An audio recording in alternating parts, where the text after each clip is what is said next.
Hi guys, I'm Rachel and this is Conversations with Dental Friends, the podcast all about what it's really like to build a career in dentistry while actually enjoying the journey. This week we're back with part 2 of my chat with Aoife, who's just graduated from Queen's University Belfast, and Lucy, who's into her final year there. Last time we covered getting into dental school, and now we're talking about what happens once you're in. From exams and studying to mental health societies, making the most of uni, and even applying for foundation training. A quick favour just before we get into it, if you're enjoying the podcast, please hit follow and leave a quick review. It makes a massive difference, helps us bring on brilliant guests, and of course it means you'll never miss an episode. Okay, here we are. Let's get into part 2 of my conversation with Aoife and Lucy on surviving dental school. This podcast is sponsored by VistaSoft 4.0, the latest innovation from Dur Dental's VistaScan product line. VistaSoft 4.0 brings the power of AI directly into your workflow with smart tools like VistaSoft Cloud Drive, in-text image functionality, VistaCloud and VistaAid, all protected by cutting-edge cybersecurity. Whether you're working with intraoral, panoramic, cephalometric or 3D images, AI-enabled filters automatically adjust brightness and contrast, delivering sharper, clearer X-rays for more confident diagnosis. Take your digital imaging to the next level with VistaSoft 4.0, the future of precision dentistry. Contact your Dur Dental partner today to learn more. And of course, a huge congratulations to Oratol celebrating 60 incredible years this year. Happy birthday, Oratol. Here's to many more years of innovation and excellence. I truly couldn't imagine the dental industry without you. So happy birthday from Conversations with Dental Friends.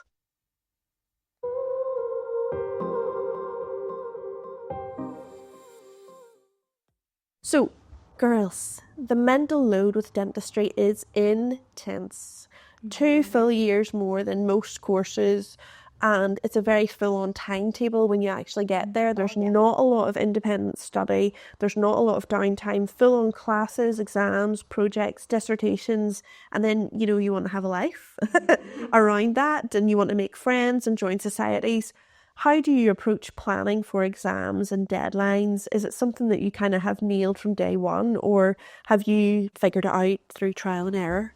I think there's maybe a little bit of both, especially when I went to university. It's quite different, but I suppose for me, I really enjoyed studying from a younger age. That's why I went down this route as well.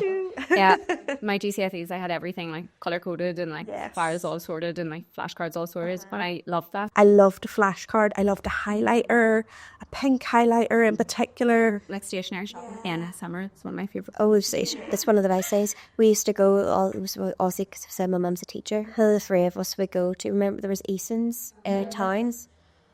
I don't want to know how much we spent in Eason's that day, but it was a great day. Like before we were back to school, and it's still scary doing that now. I think in September I am activated like a Russian sleeper agent to buy stationery. I don't know what it is. I need a book. I need a new book.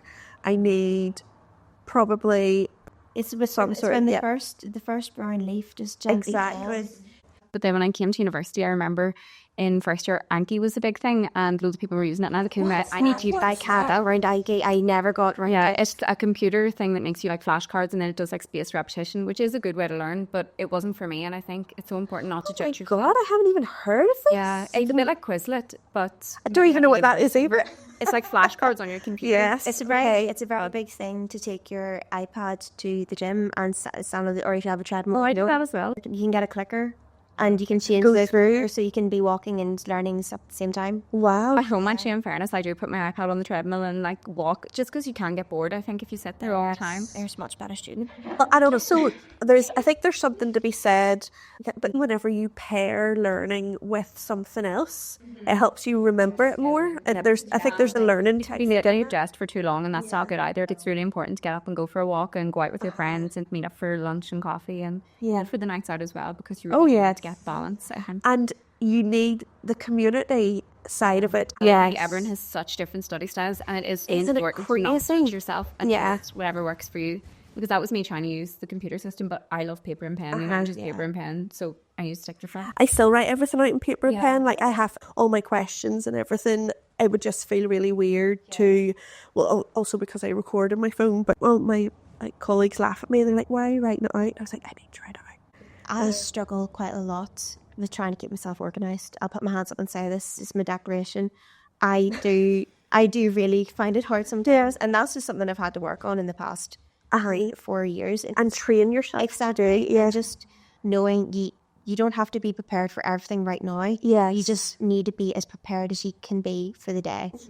And sometimes that's just knowing what you have and you're going to have to buy lunch when you get there. Yeah. Or it's having your meal prepped and your work's ready to go. It's just taking what you can do. And if you like know from the start of the year the rough deadlines and like put that a calendar and big into my calendar and have it all organised, and then you can know, okay, I need to start like around the middle of that month studying Kind of 12 work things. backwards. Yes, I think that's really important. That's one of the things I've picked on as well, and it has made my life so much easier. I don't think I learned how to revise until I was in my final year of psychology at Queen's, and I had already done GCSEs, A levels, all of that other time, and my method was just write it out and write it out again and write it and write it and write it and write it.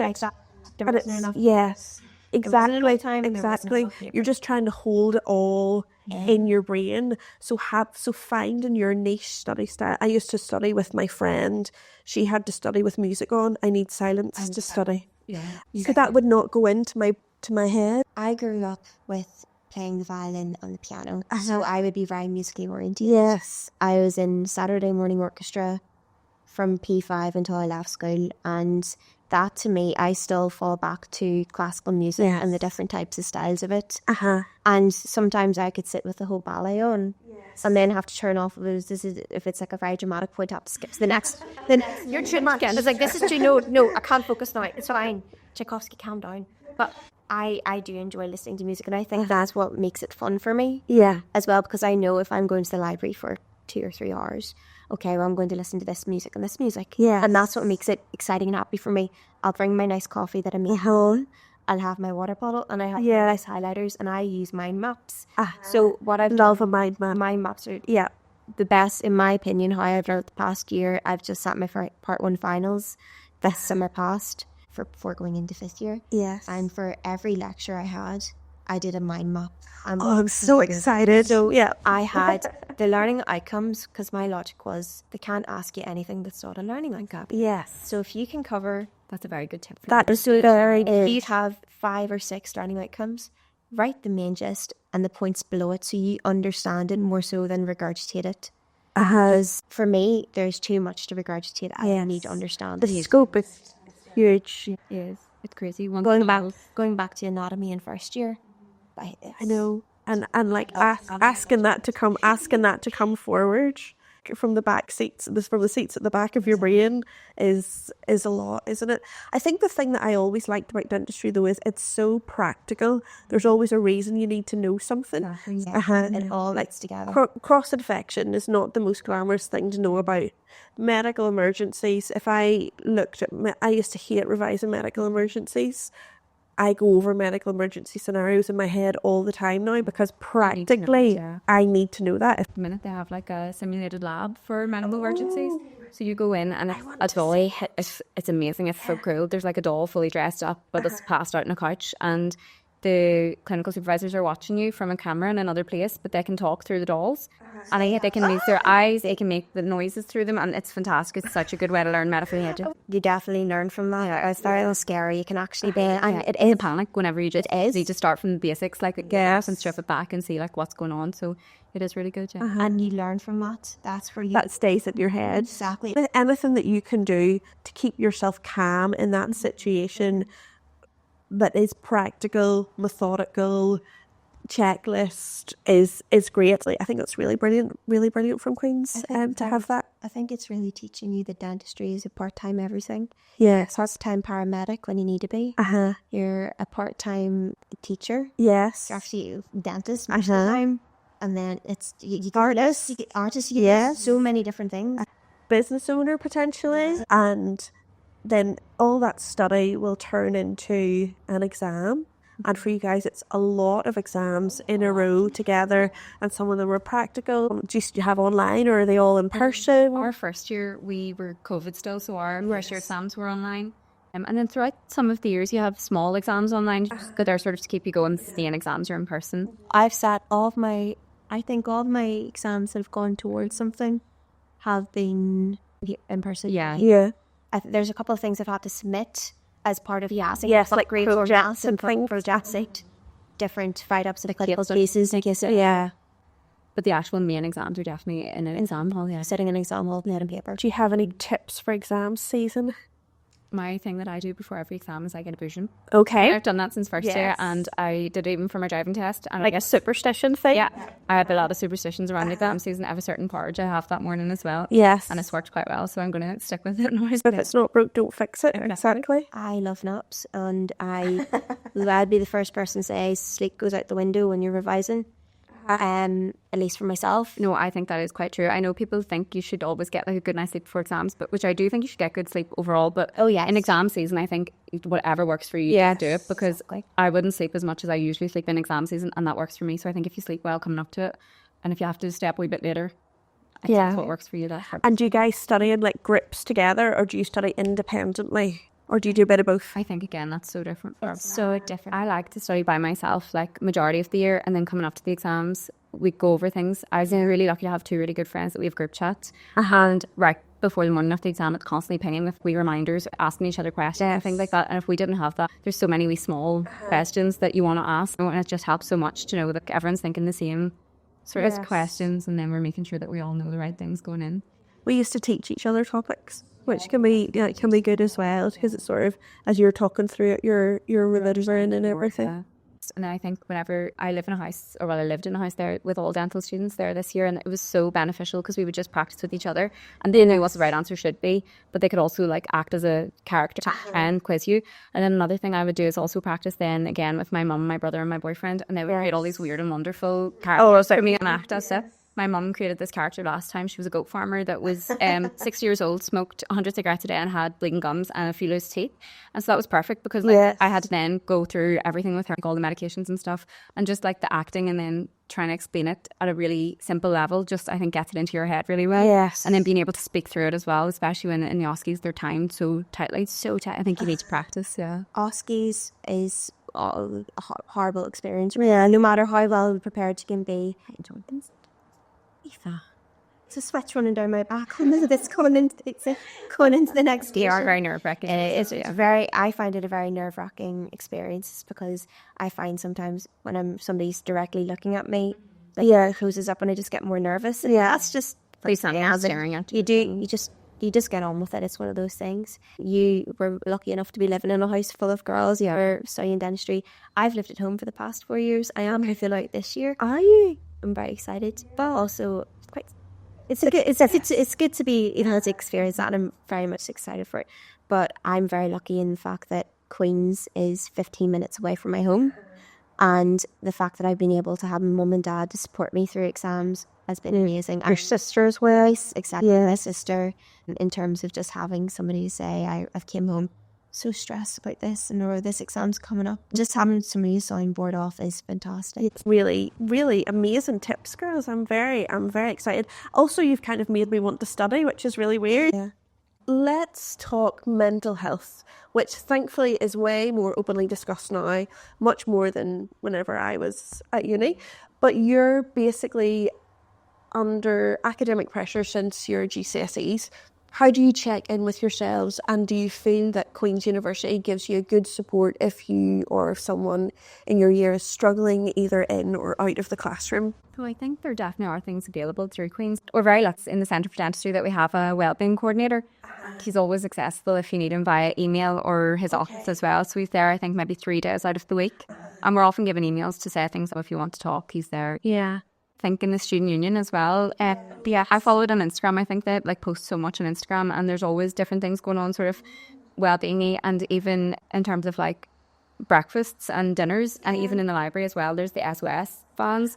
That's a Tuesday night, and it's the best day to go to the library. They do teas, coffees and buns. I'd love to come back sometime as a I would volunteer for that. And then they made us dinner one time as well in the library. So if you're there for like really long hours, you sort of can sometimes, I think, forget to eat sometimes or forget to go home for dinner. Absolutely. And it's always nice to have all those Especially if things. you're in a wee flow of what you're doing. You don't want to leave your books or you don't want to leave your good spot or something like that. Yeah. And again, in the School of Dentistry, I think all of our clinical supervisors and lecturers are so approachable. Yeah. So friendly that even if you have anything you want to talk to them about, they're always there to answer questions. Like even if it's exam technique, actual clinical stuff, or I remember asking, do I write my exam questions out in bullet points or do you want paragraphs? Do you know? Yeah. And they just offer them advice on everything. And it's not even just the clinical like supervisors, it's the nurses, the receptionists. They're all so nice and they always check in on you throughout. So we have as well our pastoral support. So at the beginning of the school year, the year is divided into 3-4 groups.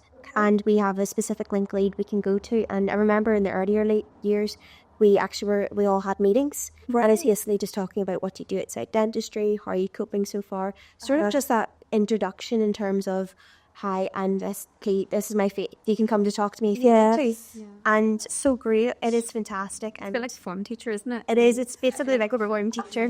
Yeah. Oh, that's I'm maximum. Loved having a form teacher. It was just to have somebody reassuring and knowing that face if you're walking up and down the corridor. It's somebody just nodding and going, hello, Lucy, heart. And I think sort of as you get on as well, they do know all of our names and things, you know, where at least the supervisors you have all the time know you and they know you quite well and they'll ask how you're getting on at the weekend.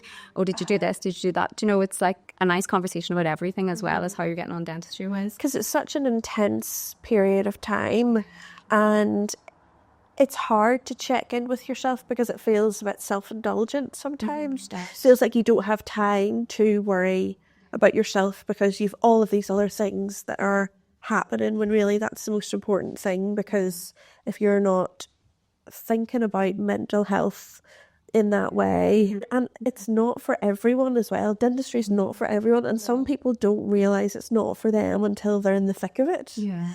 And it's what to do whenever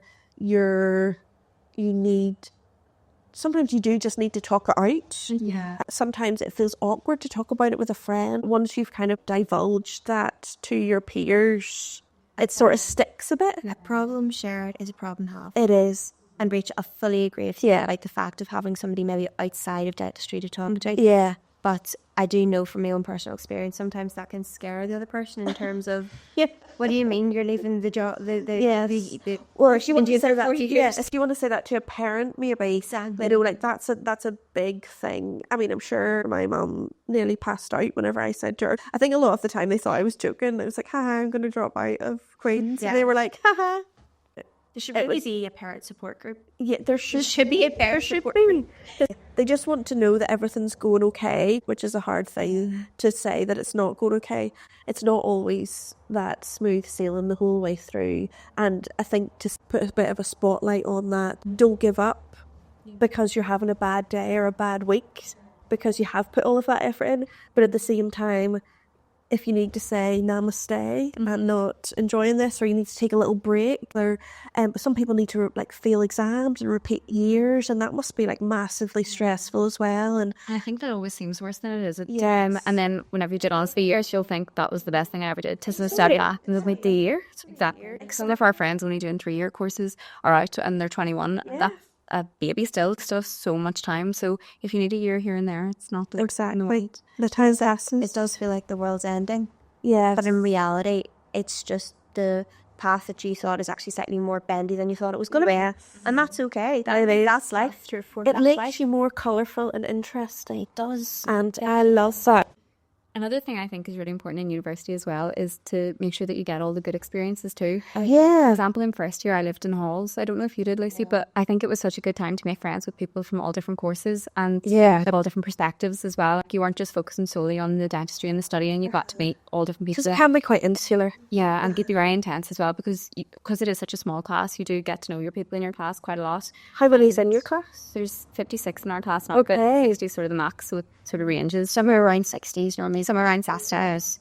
But Some of the friends I made in halls in first year will definitely be my best friends for life. Yeah. I can just tell that. And they've been such a support network to me as well through exams. I have one friend and she always buys me a bunch of flowers and it leads to things at my door. So I was them throughout uni and then only dentist in the final year. And I think that's so important to have friends outside of dentistry to be able to forget about it and go for a walk with them instead, or go for nights out with them as well. I think it's one of the things about when you're studying for exams and just dealing with the stress of dentistry is the work-life balance, or the the study-life balance of it. Some of my closest friends are graduated now, moving on, working full-time jobs, but I'd still be able to come with them and be able to talk to them about stuff that isn't necessarily dentistry. And I have so many close friends, good friends from dentistry, but sometimes when we're talking, it can slip into conversation more than we need to, of course. And it definitely does. It definitely does. Even us talking, it's just being able to take a step back from that and just put it to the back of your mind for a bit and just enjoy watching a movie, going for a walk, or getting an ice cream. Also, even your clinical partners, which are such a fantastic thing. Oh, yeah. Queens. I think a lot of other universities maybe have them as well, but you get very close with your clinical partners. Absolutely. Sharing the experiences and you learn from them so much. And so we nurse for each other then. Yes. And I think I'll really miss my clinical partners now whenever I go out by myself, because you can talk to them about everything. You get to a point in the year where you can have a full scale conversation just with your eyes. Yes. Yeah. And it's tough. It's fantastic, the fact that everyone who's there, if you're partnered up with them, that you can get so close so quickly and you just have an understanding and that bond, as you say, of just getting what you mean. And you don't necessarily have to say or explain the whole story. Yeah. They can just pick up what they need to. Exactly. And it is different to talk to somebody that is a peer versus like your partner or your mum or someone like that, because they do understand to a degree. They can understand and empathise as much as possible, but they don't know it until they've experienced yourself shaking, trying to get an IDB in the right position. It's one of those things. It's, you understand, then you're there. Yeah. And you once you get it, I'm so lucky sitting with my sister and having people like Aoife in the year above. Exactly. About it. Do you find that because it's like 60 per year group, that it is possible to have the transferable friendships between year group? I know you guys know each other maybe through BDA more. I think one of the best things about Queen's is the fact that we have so many socials. Yeah, that's Right. And Yes. the socials are a really good place to just be able to talk to different people. We normally do a mixture at the start of the year, and I was on committee last year. Aoife, you were on committee the year before. It's basically to introduce the younger years and make those connections. I remember when I was in the first year, I became good friends with a bunch of the third years, and I still would talk to them today. And it's very good. You don't have to necessarily stay within your year group to be able to go out and talk to someone or ask for advice. And you're often on clinics then with people from different year groups and stuff. It is lovely to talk to you again and just ask how you're getting on, you ask how they're getting on, and it gives you insight into what's sort of coming next. And if you're talking to them about their finances, and then or talk about what did you do for this exam, how did you find being able to build up this clinical skill, how did you do it? Sometimes it is just error and practice. Oh, you guys are making me so sad that there's no dental therapy school here at Queen's anymore. And we are really striving to have that. But whenever I did my training in Newcastle, we were with the dentists, and there was that kind of level of understanding about what my scope of practice was as a therapist, what could then be referred to me in practice, when you can refer for your hygiene and different things like that. And then there's Birmingham, who the dentists, dental therapists and dental technicians train together. So then you get that relationship with technicians as well. So there is so much. There's so much to be said about that mingling with all the year groups. Community is a better word. To use a big personal statement word, multidisciplinary team. Love it. I love a multidisciplinary team. Exactly. Because as well, we are nobody without you. Say how reliant you are on your clinical partner with the nursing side of things, but whenever you get into practice, your nurse is your everything. I couldn't do my job without that assistance, and I'm 50% of the appointment, they're 50% of the appointment. So to have those relationships and build them up is key and brilliant. This podcast is sponsored by DMI. At DMI, we understand that running a successful practice takes more than excellent patient care. It requires the right tools, knowledge and support. That's why we supply a full range of premium dental equipment and consumables from leading manufacturers. With 24 local engineers fully supported from our offices in Lisburn, Dublin and Cork, we aim to provide the best engineering support in Ireland. Our team of 8 consumables consultants are also on hand to visit your practice, offer expert advice on products and promotions, with next day delivery from our warehouse. But we don't stop there. By partnering with leading manufacturers, we provide continuous training, technical expertise, and tailored solutions to help your practice stay at the forefront of dentistry. Whether you're upgrading your surgery, investing in digital dentistry, or simply ensuring smooth day-to-day operations, we're here to help you work smarter, deliver better patient outcomes, and grow your practice. With DMI, you don't just get a supplier, you get a trusted partner dedicated to your success. We've chatted about the community around dentistry, and that's not always just the people in your lectures. You're both involved with the student side of BDA, which is how we got here today. Thank you, Johan. How did you get into that, and how has it enriched or added to your uni experience? Definitely one of the best things I've ever done in university. Yeah, as well. really love The that. opportunities from it have just been incredible. And so I think from first year we had to talk about BDA, and then as we were told to sign up for it, so I did as I was told and I signed up for it.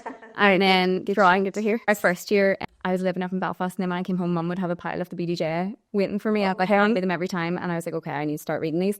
Then I start reading them and then get to know about the BDA a little bit more.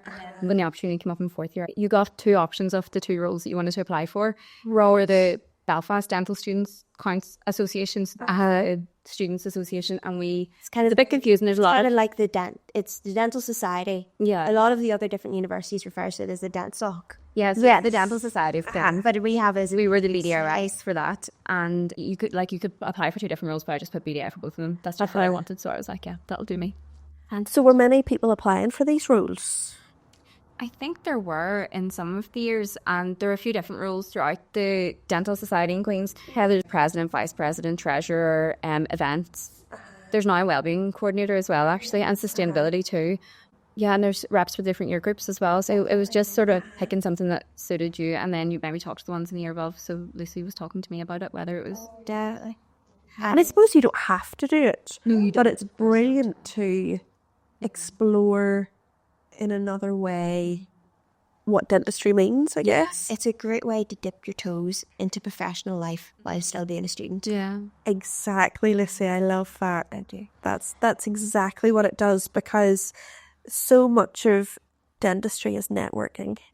Nobody tells you that. I don't think I realised that either until I became the BDA rep, and then it just sort of skyrocketed from there. Yeah, And I'll be honest, networking is definitely not one of my strongest points. me neither. And it's actually something I really struggle with and find it quite difficult and just a wee bit nerve-wracking. And just being able to be in the BDA and realise it's actually not that scary. Yeah, sometimes it's just a conversation over a cup of coffee at a meeting. Yes. And somebody to smile hello to when you see it the next time.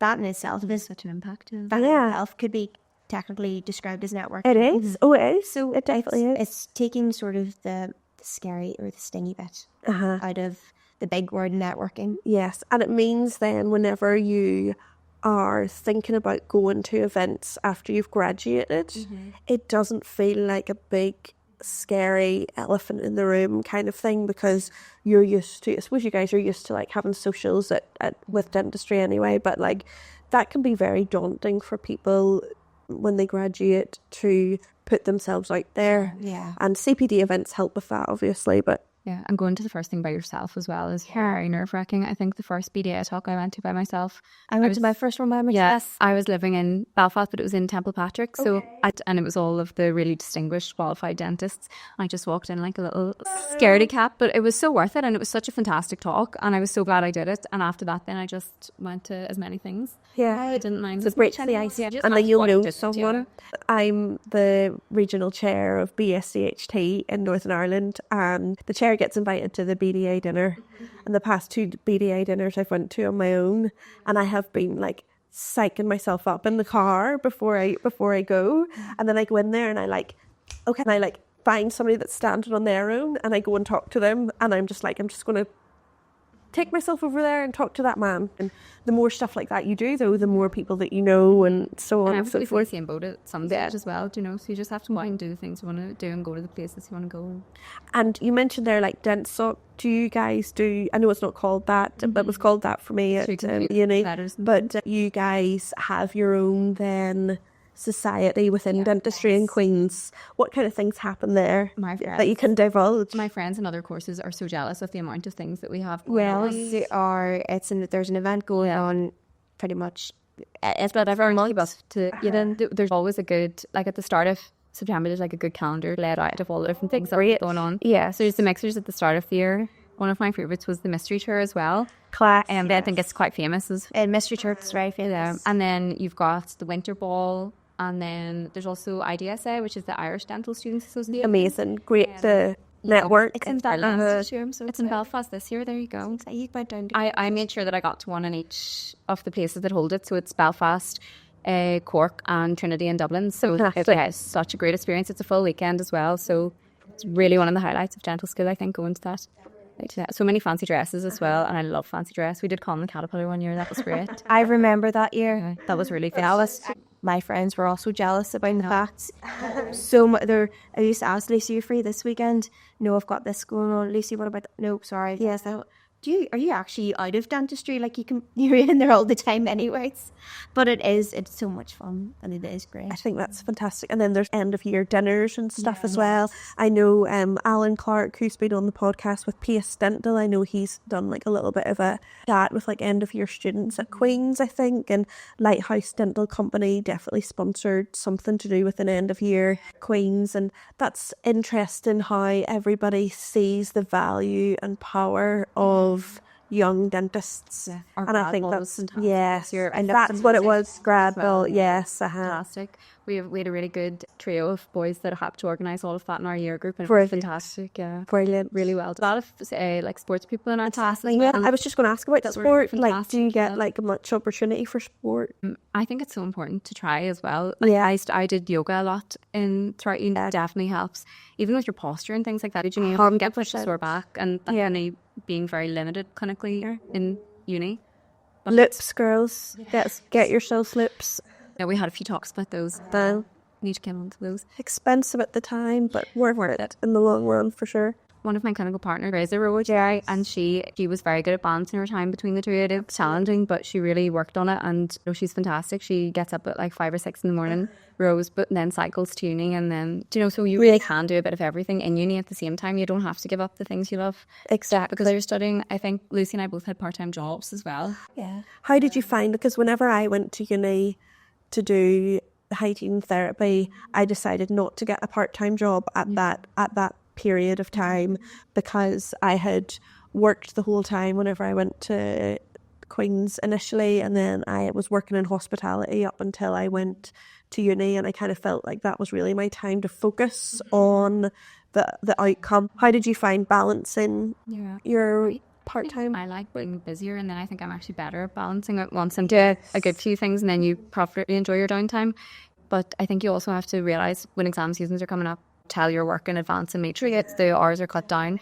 I worked as a healthcare assistant, so I think that really helped as well, just to offer another insight into healthcare. Absolutely. Alongside it, and working in the hospitals as well was quite interesting. So I enjoyed my part-time background as well in terms of the insights of how clinic works and runs. And I think what a lot of people don't talk about is the fact that a lot of students actually do have to work in terms of being able to have money for food to eat during the week, or put petrol in the car, or replace their tire, because first going up the M2 coming home or going home on a Friday night. So it's just one of those things that I don't think is talked about a lot, that people do have to financially support themselves. Yeah. People at home can't help them out, or if the student loan that they can get from the government. And this is something Lucy and I actually raised at the BDI talks as well, because in Northern Ireland students don't get as much funding as they do in England, Scotland and Wales, right? As far as we're aware anyway. So we started to raise that a wee bit, but again, they actually are very helpful if people are finding it hard. And there's the BDI benevolent grant, and there's different grants you can get through Queen's that I've heard if people are struggling is a really good support system. Because it's so different now in terms of how much it is to do a weekly shop and how much it is to go on a night out. Yeah. If you want to go on a trip when your summer break and you want to have that experience, or even being able just to go down to something like Dublin or Cork to go for the weekend. It is, or your ticket for one of the events. We do try to keep them as low as possible, but at the end of the day, we'll have to pay the Yes, there has to be something contributing to that. Yeah. Exactly. Obviously, there's a lot more to dentistry than just doing well in exams and on clinic. What else have you been involved in while you've been at uni, like summer placements or extracurriculars? I think it's very hard sometimes, the expectations put on you while you're a student to do so much outside of university when university itself is massive. Yeah, that just simply qualifying as a dentist isn't enough. And it is just finding something outside of uni that just makes you happy, that you just enjoy doing it just purely because you like it. In Queen's, there are a good few opportunities that present themselves to us, and I think I just tried to do as many as I could that interested me as well. So 2 of the summers while I was studying still, I did the research projects alongside the incredible School of Dentistry, and they were fantastic experiences. There were paid research projects as well, so mainly you had plenty of time to work on the things that you were doing. And the first one I did was working with the charity Cancer Focus, and it was creating a patient information leaflet for patients undergoing cancer treatment, incredible in terms of looking after their oral health. So that was a great insight. I was third year summer doing that one, so it was using like all different research tools to sort of create that. And it was even good for your own development as well as creating a really important piece of information for people.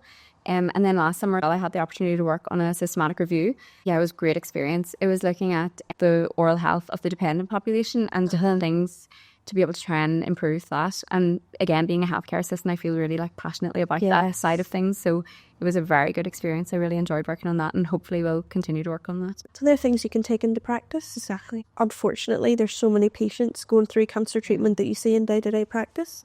If you've got something that you can give them, like a resource that they can take away. And our leaflets are so important. Oh, yeah, definitely. And Lucy, have you added any extracurriculars to your... I have had the wonderful opportunity through the BDA, which is actually something Aoife had told me about last year, that I should put in a form to apply to be part of the future leader program. Wow. And I've completed a program which has been absolutely fantastic in terms of learning from all different people in the BDA in terms of what their positions are. You had the editor of the BDJ, leaders of the BDJ over the talking Jen's like the lawyers in the background as well, telling you all about the legal side of maybe even your contracts, how to read your contract properly. So because we had somebody come in to speak to us about social media in terms of marketing, and also the dangers of social media as well in terms of what can your patients perceive.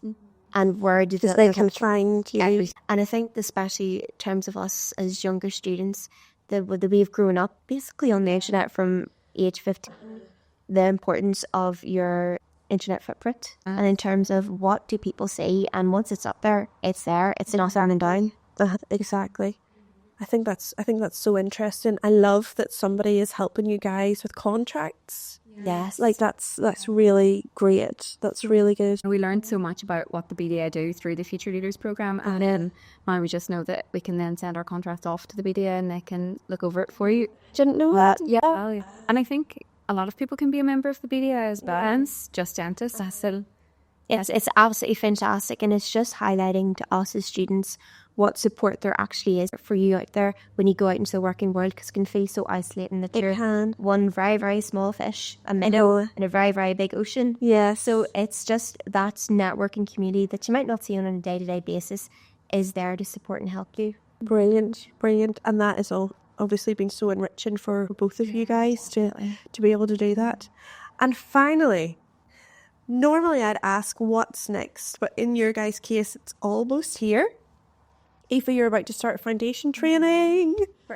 Very soon. When does that start for you? 1st of September. 1st of September. Last 2 weeks of summer. And Lucy, you'll be doing the same next year because you're going into your final year, of course, this year. For someone listening who hasn't started uni yet or who is in their early years, can you break down exactly what foundation training is, how you apply for it, what the interview process looks like? So I'm just about to start my foundation training. I've just gone through the whole application process as well. And it's a little bit different from me. I'm doing the academic dental foundation training. Okay, and what does that mean? That encompasses then some research into foundation training. So that's from the summer studentships. I got very involved in research. And then in the BDA as well, I was the research officer. So I got to help organise the research summit for the British Dental Students Association. So I've just had so many experiences that have really catapulted me into wanting to do more and more with research. So I was very lucky to be able to apply for this and to get the position as well. So for foundation training, it's basically bridging the gap between dental school and being your own independent practitioner in a general dental practice.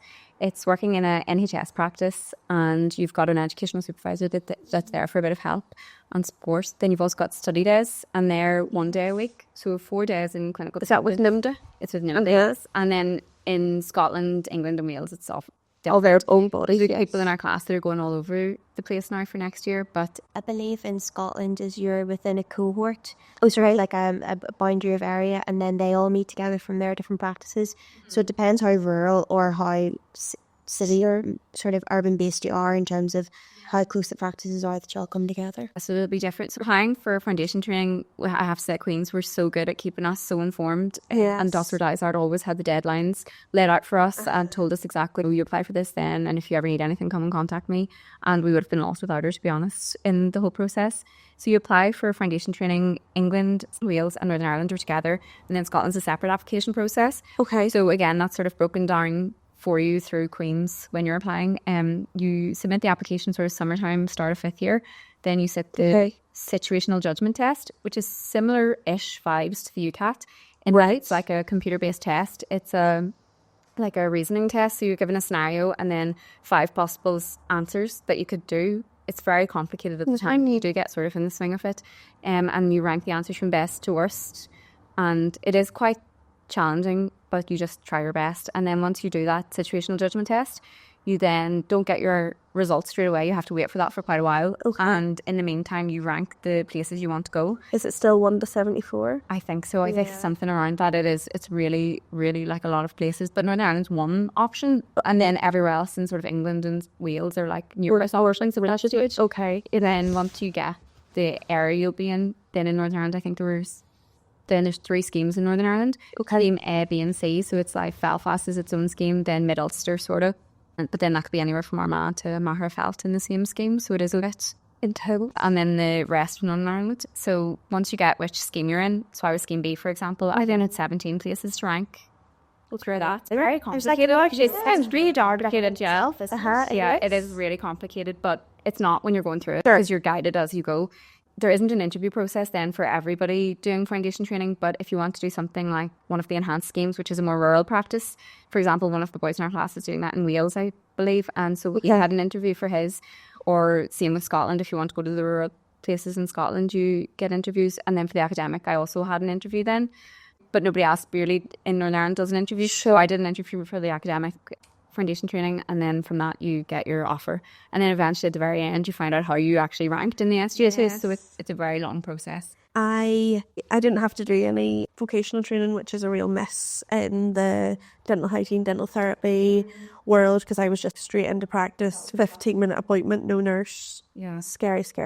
Where did you get placed then? So I'm starting working in Lordan. Congratulations. Yeah, I'm quite happy with that. It's a good spot for me. So it's good for you. Yeah. Exactly. And what is your research going to be in, or do you not really know yet? So I think hopefully it'll be following on from the summer studentship I did last, the systematic review on the oral health of the dependent population. So fantastic. I'm really, really passionate about that. So I'm hoping to keep developing that. Yeah. And you've got all that ahead of you, Lucy. We had Dr. Dysart had us all in seminar room 2, which if you're from Queen's, you'll know the specific room where you're all sitting there, and explained very clearly to us about what the next year is going to look like, and did anyone have any questions. And it was so good to be able to have that sort of open space and open floor to have it explained to us in terms of what actually is going to happen when we leave with this degree.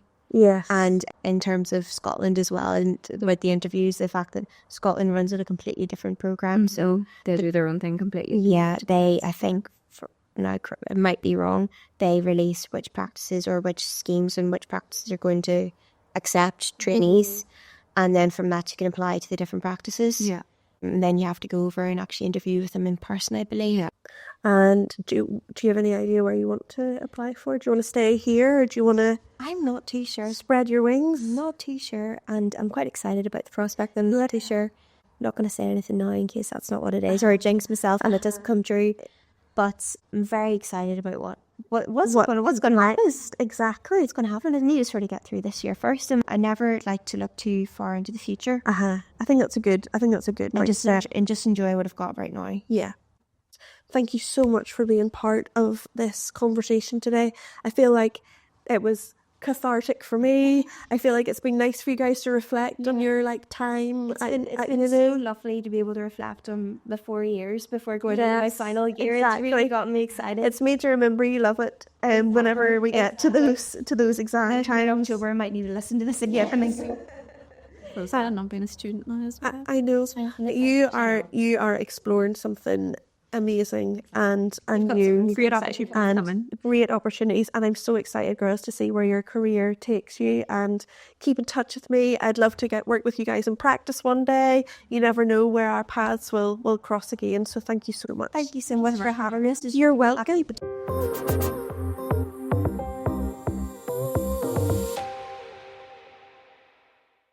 I just loved that conversation. Such a fresh perspective on what it's really like to study dentistry at Queen's right now.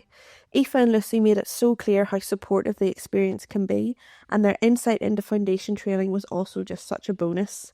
If you want to dive deeper, whether that's with the BDA, foundation training, or finding out more about studying at Queen's or dentistry in general, I've left all the links in the show notes for you. Thanks so much to Aoife and Lucy for being so brilliant and pushing themselves out of their comfort zone to record this. Also a huge thank you to the BDA and Johan for helping us set up this podcast, as I think it's going to be so helpful to everyone thinking about dentistry or surviving those 5 years of dental school generally. And if you enjoyed the episode, please don't forget to follow, rate, review, or share it with someone who's thinking about dentistry. It honestly makes such a big difference. You can find the podcast over on Instagram at Conversations with Dental Friends. I'm over there too at Homegirl Hygienist, plus on TikTok if that's more your thing. That's it for this week. I'll see you next time with another episode of Conversations with Dental Friends.